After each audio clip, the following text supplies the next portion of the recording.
স্বাধীনতার ৫ বছর পর ১৯৭৬ সালে প্রথম ২১৭ জন বাংলাদেশি কর্মী পাঠানোর মধ্য দিয়ে উন্মুক্ত হয়েছিল বাংলাদেশের সবচেয়ে বড় বৈদেশিক শ্রমবাজার সৌদি আরব। এ পর্যন্ত দেশটিতে ৪০ লাখেরও বেশি বাংলাদেশির কর্মসংস্থান হয়েছে। তবে করোনাকালে দেশটির অর্থনীতি চ্যালেঞ্জে পড়ায় প্রত্যক্ষ বা পরোক্ষভাবে নানামুখী চ্যালেঞ্জে পড়েছে আমাদের অভিবাসী কর্মীরাও। তবে সম্প্রতি দেশটির শ্রম আইনে বড় ধরনের সংস্কার আসছে, বাতিল হচ্ছে কফিল প্রথা। হাজারো সংকটের মধ্যে এটি কি বাংলাদেশের জন্য বড় কোনো সুখবর? নিউজ 24 এর নিয়মিত সাপ্তাহিক আয়োজন প্রবাস পরবাসে আজ আমরা সৌদি শ্রমবাজার নিয়ে কথা বলবো। পুরো আলোচনায় আপনাদের সাথে আছি আমি লাকমিনা জেসমিন সোমা, আর আমার সাথে ঢাকা থেকে যুক্ত হয়েছেন আইন ও সালিশ কেন্দ্রের সাবেক প্রধান নির্বাহী মানবাধিকার কর্মী শিপা হাফিজা। সৌদি আরব থেকে যুক্ত হয়েছেন বাংলাদেশ হিউম্যান ক্যাপিটালের operations and business development manager যুক্ত হয়েছেন রানা হোসেন, এবং একই সাথে সৌদি আরব থেকে আমাদের প্রতিনিধি রয়েছেন মোহাম্মদ আল আমিন। আমরা আলোচনা করব এই বিষয়টি নিয়েই। আমি শুরুতে একটি স্টোরি দেখে আসতে চাই, যেখানে সৌদি আরবে যে সম্প্রতি যে আইনের একটি বড় ধরনের পরিবর্তন আসতে যাচ্ছে শ্রম আইন নিয়ে, সেই প্রতিবেদনটি তৈরি করেছেন সহকর্মী চন্দ্রানী চন্দ্রা। মধ্যপ্রাচ্যের প্রভাবশালী দেশ সৌদি আরবে বিলুপ্ত হতে যাচ্ছে ৭ দশকের বিতর্কিত কফিল বা কাফালা প্রথা, যা কার্যকর হবে আগামী বছরের প্রথম ৬ মাসেই। এতে সুফল পাবেন সৌদিতে বসবাসরত প্রায় ১ কোটি প্রবাসী শ্রমিক। Indonesia and Bangladesh. দীর্ঘ সমালোচিত এই কর্মসংস্থান ব্যবস্থা বাতিলের পর কোনো ব্যক্তি নয়, প্রবাসীদের অভিভাবক হয়ে উঠবে সে দেশের শ্রম মন্ত্রণালয়। বিলুপ্তি ঘটবে শ্রমিক নিয়োগের স্পন্সরশিপ প্রদানকারী মালিকদের অঘোষিত দাস প্রথা। স্বাধীনতা ভোগ করবেন শ্রমিকরা, চাকরি করতে পারবেন পছন্দ মতো জায়গায়। কফিল প্রথা বাতিল, এটা আমাদের জন্য অনেক শুভকর হবে ইনশাআল্লাহ। আমরা সৌদি সরকারের মঙ্গলত্ব কামনা করি। সিভিল এবং ইলেকট্রোমেকানিক্যালের ভিতরে ইলেকট্রিশিয়ানের কাজটা এবং 5 ফিটার প্লাম্বার যে কাজটা আছে, ওই কাজের চাহিদাটাই দেশে বেশি। সৌদি সরকার শ্রম আইনে বেশ কিছু পরিবর্তন আনতে যাচ্ছে, এবং সেই ধারাবাহিকতায় আমরা শুনতেছি যে ২০২১ সালের ১৪ মার্চের থেকে কাফালা পদ্ধতিটা শিথিল করবে। তো আমরা প্রবাসীরা অনেক উপকৃত হব। সৌদি আরবে প্রায় ৭০ বছর ধরে চলমান কাফালা প্রথা বিলুপ্ত করার পেছনে অনেক ভবিষ্যৎ পরিকল্পনা রয়েছে। মূলত তেল নির্ভর দেশ থেকে নিজেদের অবস্থান পরিবর্তন, সামাজিক অবকাঠামো উন্নয়ন, ট্যুরিজম সেক্টরকে প্রমোট করার জন্য বিভিন্ন পদক্ষেপ নিয়েছে সৌদি সরকার। চলতি বছর নভেম্বরের মাঝামাঝি সময়ে সৌদি সরকার নতুন ট্রানজিট ভিসা সেবা চালু করেছে, যার মাধ্যমে উল্লিখিত দেশের নাগরিকগণ সৌদি আরবে অন এয়ারভাইল ভিসা পাবেন এবং ৭২ ঘন্টা পর্যন্ত সৌদি আরবে ট্রানজিট নিতে পারবেন। Income and no way of getting home. এই প্রথা বাতিলের পর প্রবাসীরা সরাসরি শ্রম মন্ত্রণালয়ের অধীনে চলে যাবেন। ফলে প্রবাসীদের অর্থ লোপাট এবং অবৈধ হবার সম্ভাবনা নেমে আসবে প্রায় শূন্যের কোঠায়। নিয়োগকারী এবং প্রবাসী শ্রমিকদের মধ্যে চুক্তিভিত্তিক সম্পর্কের উন্নতি ঘটবে। কাফালা প্রথা বা কফিল প্রথা কোনো একজন ব্যক্তির অধীনে বিদেশি শ্রমিকদের নিয়োগ উঠে যাবে জানিয়েছে সৌদি সরকার। এতে সৌদিতে কর্মরত লাখ লাখ বাংলাদেশির জন্য বিরাট সুখবর। চন্দ্রানী চন্দ্রা, নিউজ 24। দেখছিলাম প্রতিবেদনটি। আমি শুরুতে আমাদের প্রতিনিধি মোহাম্মদ আলামিন আপনার কাছে যেতে চাই। আমরা প্রতিবেদনে বিভিন্ন ধরনের সংস্কারের কথা শুনছিলাম, আপনার কাছ থেকে একটু জানতে চাই যে এটি আসলে মূল যে সংস্করণগুলো, এই সংস্করণগুলো যদি একটু আমাদেরকে বলেন। আলামিন। ধন্যবাদ আপনাকে। শুধু জানিয়ে রাখি যে সৌদি সরকার একটি লক্ষ্যমাত্রা ঘোষণা করেছে, যেটার নাম দিয়েছে ভিশন 2030। তো এই ভিশন 2030 বাস্তবায়নের লক্ষ্যে কিন্তু বেশ কিছু সংস্কার প্রস্তাব তারা করেছে, এবং সৌদি আরবকে যেটি প্রতিবেদনে বলা হয়েছিল যে তেল নির্ভরতা থেকে বেরিয়ে এসে তারা অর্থনৈতিকভাবে স্বাবলম্বী হওয়ার, তথ্য প্রযুক্তিকে কাজে লাগিয়ে, এবং তারা বলছে যে সৌদি আরব হবে আরব দেশের ইউরোপ আর কি, এরকম একটি পরিকল্পনা নিয়ে তারা আগাচ্ছে। তো তারা ধারাবাহিকতা বিভিন্ন সেক্টরে কিন্তু পরিবর্তন আনছে তারাই, এবং সেই শ্রমবাজারেও কিন্তু তারা একটি পরিবর্তন এনেছে, এবং এই কিছুদিন আগেও কিন্তু এই ব্যাপারে সৌদি সরকার একটি ঘোষণা দিয়েছে, এবং তারা পরিষ্কার করেছে যে আগামী ২০২১ সালের ১৪ মার্চ থেকে তারা প্রাথমিক পর্যায়ে সেটি কার্যকর করতে যাচ্ছে। এবং এতে করে কিন্তু বর্তমানে যে কফিল পদ্ধতি আছে সেটা থেকে কিছু শিথিলতা আসবে, এবং একক কফিলের যে একক ক্ষমতা সেটা কিছুটা কমে আসবে। এবং অনেকেই আছেন শ্রমিকরা যারা আসলে কফিলের একক ক্ষমতার কারণে অনেক সময় তারা অনেক সুবিধা থাকার পরেও অন্যত্র চাকরি করতে পারেন না, বা অন্যত্র স্থানান্তর হতে পারেন না, বা তার চাকরির মেয়াদ শেষ হয়ে গেলে ইচ্ছে করলেও সে ছুটিতে অথবা একেবারে ফাইনালি দেশে যেতে পারে না। নতুন এই আইনের বাস্তবায়নের ফলে কিন্তু এর থেকে অনেকটা নিষ্কৃতি পাবে প্রবাসীরা, বিদেশি শ্রমিক যারা আছে তারা।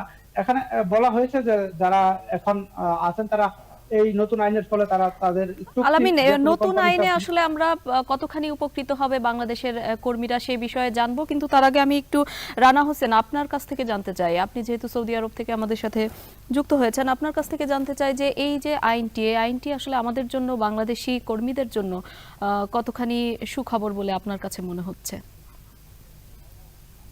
জি, ধন্যবাদ আপনাকে।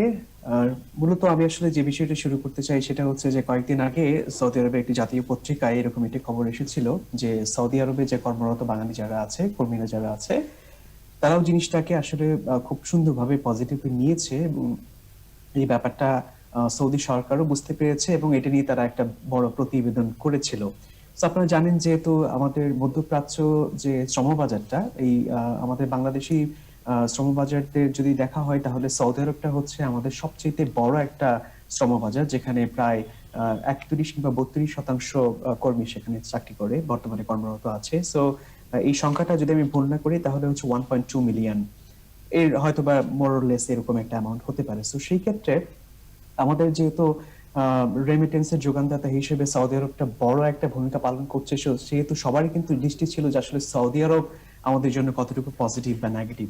তো যাই হোক, এখানে বিষয়টা হচ্ছে যে হ্যাঁ, অবশ্যই বাংলাদেশি শ্রমিকরা এখানে সুফল পাবে, যেহেতু করোনা পরবর্তীকালীন সময় কিন্তু অনেক দেশ থেকে এখনো ফ্লাইটের নিষেধাজ্ঞা ওভাবে উঠেনি। বাংলাদেশ আলহামদুলিল্লাহ সবকিছু পজিটিভ থাকার কারণে, করোনা সংক্রমণের হার পজিটিভ কম থাকার কারণে আমরা কিন্তু এখন বাংলাদেশ থেকে শ্রমিক নিয়োগ, মানে শ্রমিক ভাইরা ওখানে সৌদি আরবে যাচ্ছে এবং স্বাভাবিক যে ফ্লাইট প্রক্রিয়াটা আছে এটা অলমোস্ট, মানে একদম পুরোপুরি স্বাভাবিক না হলেও কিন্তু মোটামুটি স্বাভাবিক আমরা ধরে নিতে পারি, যেহেতু এখন সাপ্তাহিকভাবে সৌদি এর ফ্লাইট চলছে এবং বাংলাদেশ বিমানের ফ্লাইট চলছে।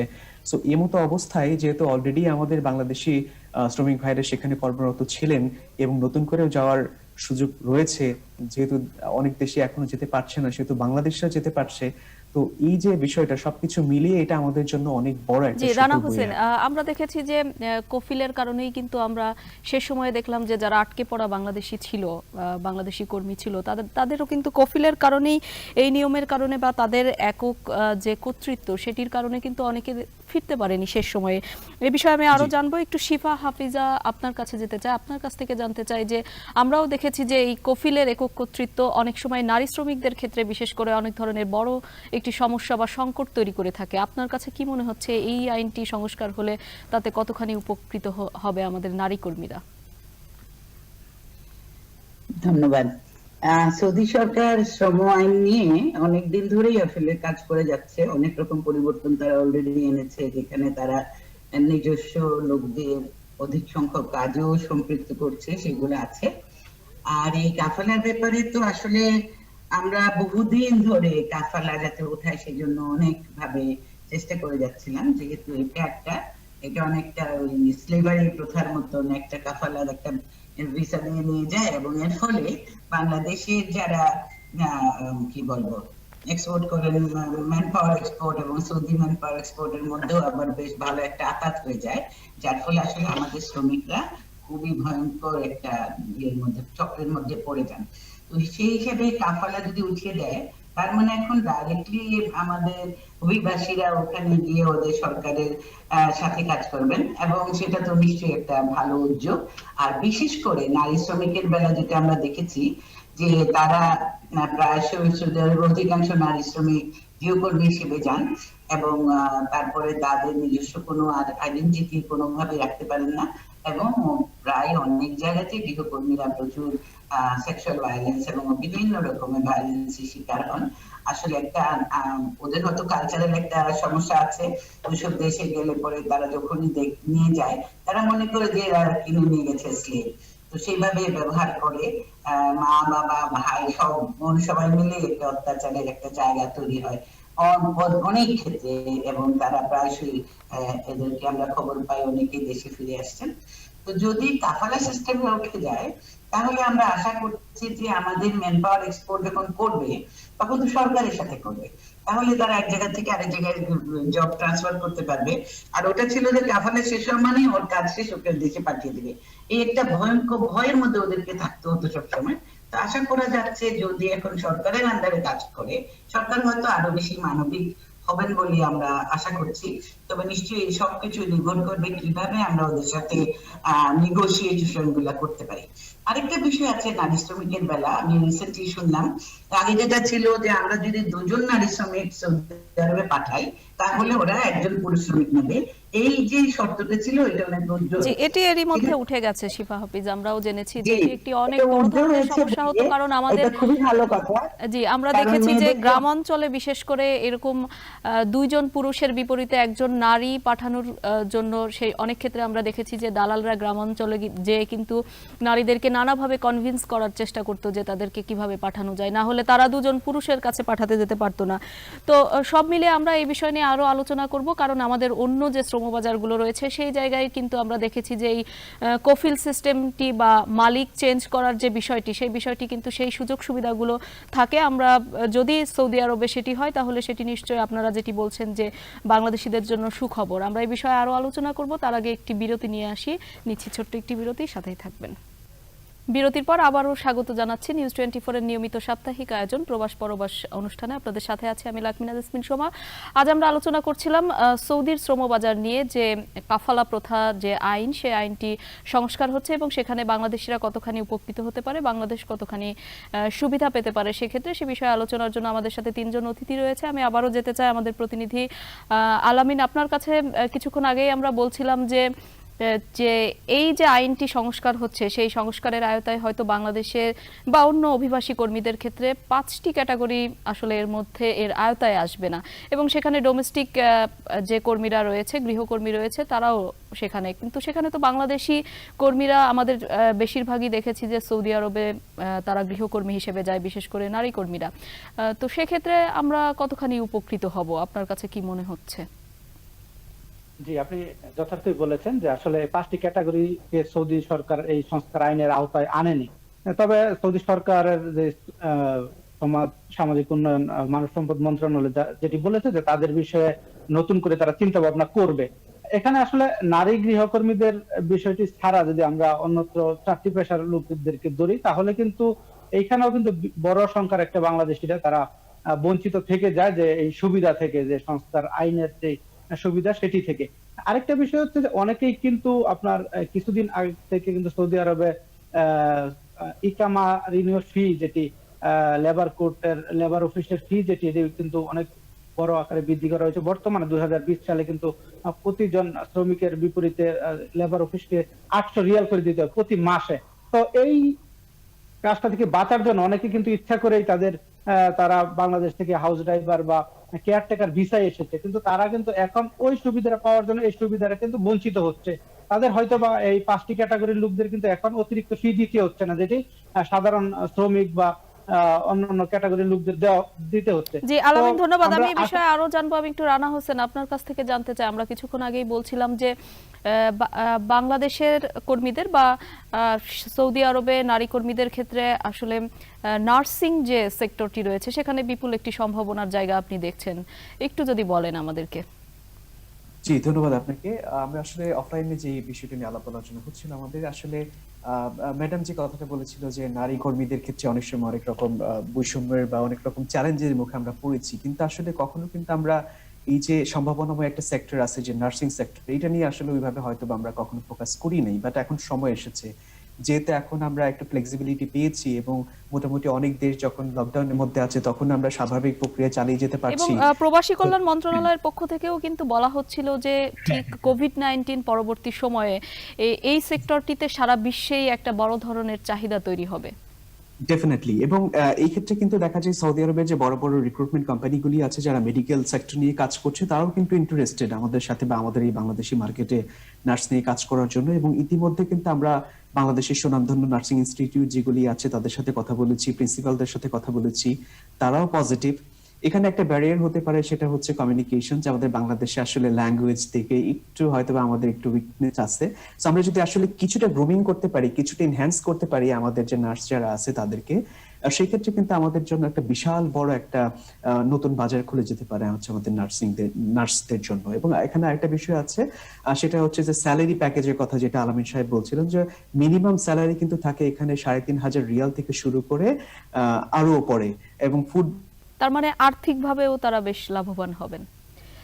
শিফা হাফিজা, আপনার কাছ থেকে একটু জানতে চাই যে আমরা বলছিলাম যে এই যে 5টি ক্যাটাগরি, সেই ক্যাটাগরির মধ্যে নারী কর্মী বা গৃহকর্মীদের একটি বিষয়ে আছে, তবে বিকল্প সেক্টর হিসাবে নারীরা যাতে শুধুমাত্র কেন তারা গৃহকর্মী হিসাবে যাবে বা সেখানে নির্যাতনের শিকার হবে, এর বাইরে কি আমরা কোনো কিছু করতে পারছি কিনা, নার্সিং বা অন্য যে সম্ভাবনাগুলো রয়েছে সেই জায়গাটা বাংলাদেশ কেন হাইলাইটেড করছে না? আপনার কাছে কি মনে হয় এই জায়গাটা আসলে আমাদের সীমাবদ্ধতা কোথায়?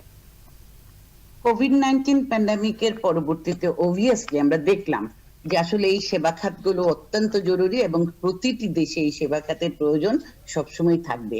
কাজেই এবং অলরেডি শুরু হয়েছে তারা যে নার্সিং সেক্টরে আমরা চাইলে আমাদের নারীদের পাঠাতে পারি, তবে এই ক্ষেত্রে মন্ত্রণালয়কে কি বলে ম্যান পাওয়ার অফিসগুলোর সাথে খুবই সংযুক্ত হয়ে কাজ করতে হবে, যাতে যা যা ফর্মালিটিস মেনটেন করে ওদের ওখানে যেতে হয়। আমরা এটাও জানলাম যে ইকামা প্রথমবার দিয়ে তারপরে সেকেন্ড বার দেওয়ার মধ্যেখানে তারা 3টা পরীক্ষা দিতে পারে। এই পরীক্ষা পাশ করতে হলে তাকে ইন্টারভিউ ফেস করতে হবে।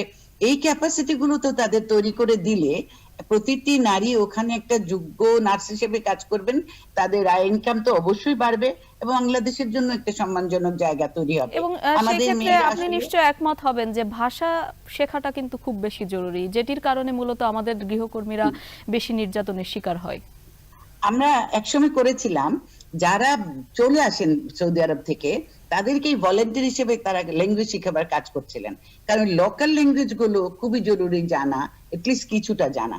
তো এইটাকে আবারও মানে প্রাধান্য দেওয়া উচিত এবং যে ধরনের কথাবার্তা ওখানে বলতে হবে, যে ইন্টারভিউ ফেস করতে হবে, সেটুকু তাদের আগে থেকে জানিয়ে দেওয়া, বুঝিয়ে দেওয়া যে এই কাজগুলো করতে হবে ওখানে গিয়ে।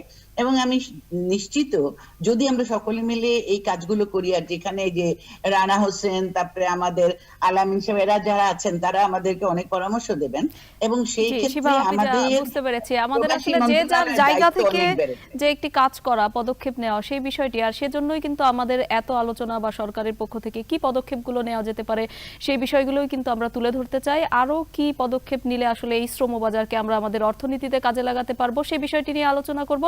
আমাকে আরো একটি বিরতি নিতে হচ্ছে, বিরতির পর ফিরছি কিছুক্ষণের মধ্যেই। বিরতির পর আবারও স্বাগত নিউজ 24 এর নিয়মিত সাপ্তাহিক আয়োজন প্রবাস পরবশ অনুষ্ঠানে। আপনাদের সাথে আছে আমি লাকমিনা জাসমিন শোভা। আলোচনা করছিলাম সৌদি আরবের শ্রমবাজার নিয়ে, যেখানে একটি আইন খুব শীঘ্রই পাশ হতে যাচ্ছে এবং সেটি হলে আমাদের বাংলাদেশ কতটা উপকৃত হবে আমাদের কর্মীরা, সে বিষয়ে আলোচনা করছিলাম। আমি শেষ আলামিন আপনার কাছ থেকে একটু খুব সংক্ষেপে জানতে চাই যে সার্বিক যে পরিস্থিতি আমরা আলোচনা করছিলাম, আসলে এই মুহূর্তে তাহলে এই যে সংকটগুলো, সেই সংকটগুলো কাটিয়ে ওঠার জন্য আমাদের কি করা উচিত?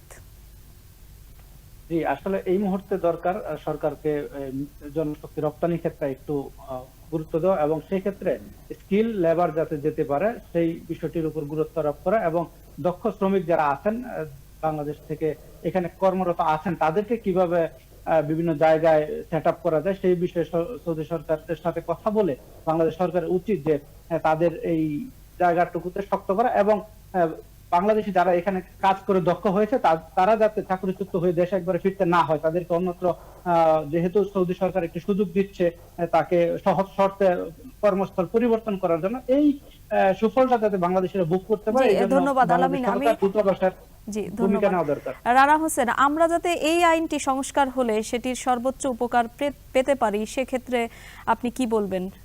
খুব সংক্ষেপে যদি একটু শেষ আপনার মন্তব্যটি বলেন। হ্যাঁ, সেক্ষেত্রে একটা বিষয় হচ্ছে কি যে আমাদের যারা কর্মী ভাইয়েরা আছেন তাদেরকে আরো সচেতন হতে হবে যে কি কি পরিবর্তন এসছে এবং সেটা কিভাবে সুবিধাগুলি নিয়ে যাবে। সৌদি সরকারও এরকম একটা প্রোগ্রাম ঘোষণা করেছে যে ওয়েডি প্রোগ্রাম, WEDY। এই প্রোগ্রামের মাধ্যমে তারাও সচেতন করবে কর্মীদেরকে যে আপনারা কিভাবে এই সুযোগ সুবিধাগুলি নিতে পারবেন। সো এখন যেটা উচিত, যেহেতু এটা বলবৎ হচ্ছে 14 মার্চ 2021 সাল থেকে, এখনো 3-4 মাস সময় আছে। আলামিন সাহেব যেটা বললো যে অনেক কিছু পরিবর্তন হচ্ছে, ডোমেস্টিক ওয়ার্কারদের বিবেচনায় রেখেছেন, এটাও হয়তো বা আসবেন, যেহেতু আমরা জানি অনেক বড় সংখ্যায় আছে ডোমেস্টিক ওয়ার্কার। সো তাদেরকে এখন একটু ধৈর্য ধরে 14 মার্চ 2021 সাল পর্যন্ত অপেক্ষা করতে হবে, যেন এই সময়ের মধ্যে আমরা জানতে পারি যে কোন কোন পর্যায়ে ধাপে ধাপে পরিবর্তনগুলি হচ্ছে এবং কর্মীরা কিভাবে সেই বেনিফিটগুলি নিতে পারবে। আর একটু কথা আমি ছোট্ট করে অ্যাড করতে চাই যে নারী, যেরকম আমরা নার্সের কথা যেটা বলেছিলাম যে নার্সের জন্য একটা সুযোগ তৈরি হয়েছে, শুধু নার্সই না, এখন হসপিটালিটি সেক্টর যেমন কফি শপ এবং হাউসকিপিং এই সমস্ত প্রফেশনে কিন্তু আমাদের নারী শ্রমিকরা এখন সেখানে যেতে পারবে। সো আগে যে নেগেটিভিটিটা ছিল, বিভিন্ন সময় বিভিন্ন কিছু আমরা শুনতাম, সো সেই জিনিসটা কিন্তু আমরা ওভারকাম করে আসতে পারবো এবং এটা হবে খুব ভালো স্যালারিতে। তো সবকিছু মিলিয়ে এখন আমরা যদি একটু প্রসেসিং টাইমটা, আমাদের সরকারের কাছে এটাই চাওয়া থাকবে যে আমাদের যারা সংশ্লিষ্ট এখানে যারা আছে মন্ত্রণালয় বা যারাই আছেন, আমরা যদি একটু আরেকটু বেশি যত্নশীল হতে পারি এবং সব ওভারঅল যদি প্রসেসিং টাইমটা, যেমন একটা শ্রমিক যদি যেতে চায় তাকে কি ট্রেনিং লাগবে, কিভাবে যেতে হবে, এবং এই পুরো প্রক্রিয়াটাকে যদি আমরা একটু দ্রুততম সময়ের মধ্যে করতে পারি, তাহলে কিন্তু আমরা আসলে আমাদের যে সৌদি আরবে আরো জনশক্তি রপ্তানি যারা করে তাদের সাথে কিন্তু আমরা কম্পিটিশন করে মোটামুটি ভালো একটা অবস্থান তৈরি করতে পারবো, যেহেতু অলরেডি আমাদের সৌদি আরব একটা হচ্ছে টপ পজিশনে আছে। তো সেই ক্ষেত্রে আমি মনে করি প্রসেসিং টাইম এবং এই যে নতুন নতুন গুলি আছে যেমন নার্স, কফি শপ এবং হাউসকিপিং, হসপিটালিটি ইন্ডাস্ট্রি নিয়ে এখানে নারীদেরকে কিভাবে কর্মসংস্থান তৈরি করে দেওয়া যায়, এটা ফাইনালি যে এবং সেই জিনিসটা বিষয়গুলো যাতে আমাদের কর্মীরা তাদের তথ্যগুলো পায়। আপনাকে অনেক ধন্যবাদ। শিপা হাফিজা, আপনার কাছ থেকে শেষবারের মতো জানতে চাই যে আপনার কাছে কি মনে হচ্ছে যে আমরা সর্বোচ্চ কিভাবে এই সুযোগটি কাজে লাগাতে পারি? যুক্তি কাজে লাগাতেই হবে, কারণ সৌদি সরকার এখন তাদের অনেকগুলো নগর উন্নয়ন পরিকল্পনা, বড় বড় পরিকল্পনা, মেগা পরিকল্পনা তৈরি করছে, নতুন শহর তৈরি করছে এবং কোভিড উত্তর এই যে তাদের সামাজিক ভাবেও তারা নারীকে এখন ভিন্নভাবে দেখছে। সেখানে হসপিটাল ম্যানেজমেন্ট, হোটেল ম্যানেজমেন্ট, এগুলোতে নারীরা স্কিল দক্ষতা তৈরি করে সেখানে কাজ করতে পারেন। এবং নারীর জন্য যে সবসময় আমরা ভাবছিলাম আগে যে ঘরের কাজ ছাড়া কাজ নাই, সেই জায়গা থেকে উত্তরণ অবশ্যই হতে হবে। এবং এটা একটা আশার বাণী শুনছি, কারণ ওরা যখন ওদের মন মানসিকতা এবং নিয়ম নীতি পরিবর্তন করছে শ্রমিকদের ভালোর জন্য, তাহলে সেই অপরচুনিটিটা আমাদের নিতেই হবে। এটার জন্য যা কিছু করা দরকার, আমাদের প্রবাসী কল্যাণ মন্ত্রণালয়ের জন্য একটা তড়িৎ ভাবে এবং একটা অ্যাগ্রেসিভ ওয়েতে এই কাজগুলো করেন, যাতে নারীর দক্ষতা বৃদ্ধি করে। এবং ডাক্তার, নার্স তো অবশ্যই এখন পৃথিবীর সব জায়গায় অনেক বেশি প্রয়োজন হবে, কেয়ার গিভার অনেক বেশি প্রয়োজন হবে। প্রফেশনাল লেভেলে যেন নারীদের তৈরি করতে পারি এবং যে কাজগুলো নারীদের আগে আমরা পাঠাই নাই সেই জায়গাগুলোতে দক্ষতা তৈরি করে যে সুযোগগুলো আসছে এখন থেকে, সেটা খুব ভালো করে আমাদেরকে যাচাই বাছাই করে ইনফরমেশন গুলো রাখতে হবে এবং রেখে সেই মতো কাজ শুরু করতে হবে। সময় কিন্তু নাই, আজকে নভেম্বরে শেষ হয়ে গেছে, আর ডিসেম্বর, জানুয়ারি, ফেব্রুয়ারি 3 মাস আছে আসলে এই তৈরি হওয়ার জন্য। এই তৈরি হওয়ার জন্য এই সময়টুকুকে খুবই অ্যাগ্রেসিভলি কাজে লাগানোর বিষয়টি। শিবা হাফিজা, আপনাকে অসংখ্য ধন্যবাদ। সেই সাথে আমাদের সাথে আরো যারা যুক্ত ছিলেন আপনাদের সবাইকে অসংখ্য ধন্যবাদ। আমরা নিশ্চয়ই এই কথাগুলো যদি সংশ্লিষ্ট প্রবাসী কল্যাণ মন্ত্রণালয় বা যারা দায়িত্বে রয়েছেন তারা শুনবেন এবং সে অনুযায়ী যাতে আমাদের এই সৌদি শ্রমবাজারটিকে আমরা সর্বোচ্চ আমাদের অর্থনীতিতে কাজে লাগাতে পারি, সেই বিষয়গুলো তারা নিশ্চয়ই চেষ্টা করবেন। শ্রমিকরা যাতে, আমাদের কর্মীরা যাতে সঠিক তথ্যটি পেয়ে যেসব সুযোগ সুবিধাগুলো যেসব দেশ থেকে দেওয়া হচ্ছে শ্রমবাজারের ক্ষেত্রে এই করোনাকালে, সেই সুযোগ যাতে সর্বোচ্চ তারা কাজে লাগাতে পারে এবং সেটি আমাদের অর্থনীতির চাকাকে আরও বেশি সচল করবে, সেই প্রত্যাশায় আমরা রাখি। পরবর্তীতে আবারও আমরা অন্য কোনো শ্রমবাজার নিয়ে নিশ্চয়ই হাজির হব পরের সপ্তাহে। সে পর্যন্ত সবাই ভালো থাকবেন, সুস্থ থাকবেন।